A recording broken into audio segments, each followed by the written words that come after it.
আমি কি দিয়া বুঝাইতাম? আম পাতা, জাম পাতা, বড়ই পাতার কোনো অভাব নাই। কোনো পাতা দিয়া বড়ই, কোনো পাতা দিয়া গরম জল করে না। বড়ই পাতার পানি দিয়া কেন গরম জলটা করে? আম পাতা কি দোষ করলো? জাম পাতা কি দোষ করলো? বড়ই পাতা দিয়া কেন গরম জল করা হয়? এই কথা দিয়ে কোনো মৌলবি কয় না। লাল কাপড়, নীল কাপড়, হলুদ কাপড়, কত কাপড় দেখলাম। কবরের কাপড়টা কেন ভাইজান সাদা? এই সাদা দিয়া কেন দাফন করা হয়? এই কথা দিয়ে পৃথিবীর কোনো মৌলবি কয় না রে। এ আমার যুবক,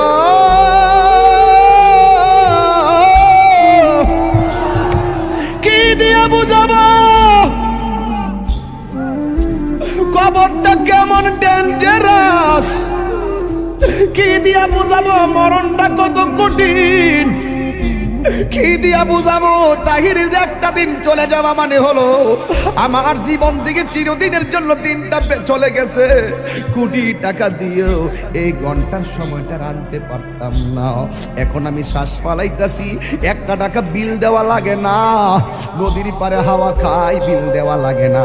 পল্লী বিদ্যুতের ফ্যান বাতাস খাইলে বিল দেওয়া লাগে।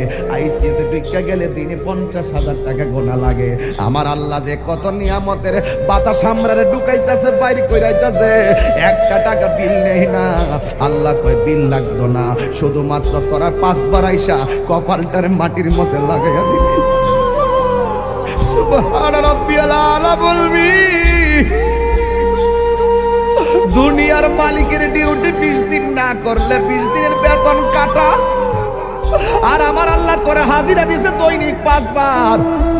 1 মাসও হাজিরা দেও না, 2 মাসও দেও না, মাঝে মাঝে সিটারি হাজিরা দাও। কিন্তু আমার আল্লাহ ইচ্ছা করলে তোমার গলার মধ্যে কাটা লাগাইয়াও আমার আল্লাহ রিজিকটারে বন্ধ করে দিতে পারে। এরপরও আমার আল্লাহ রিজিক বন্ধ করো না কেন জানো নি?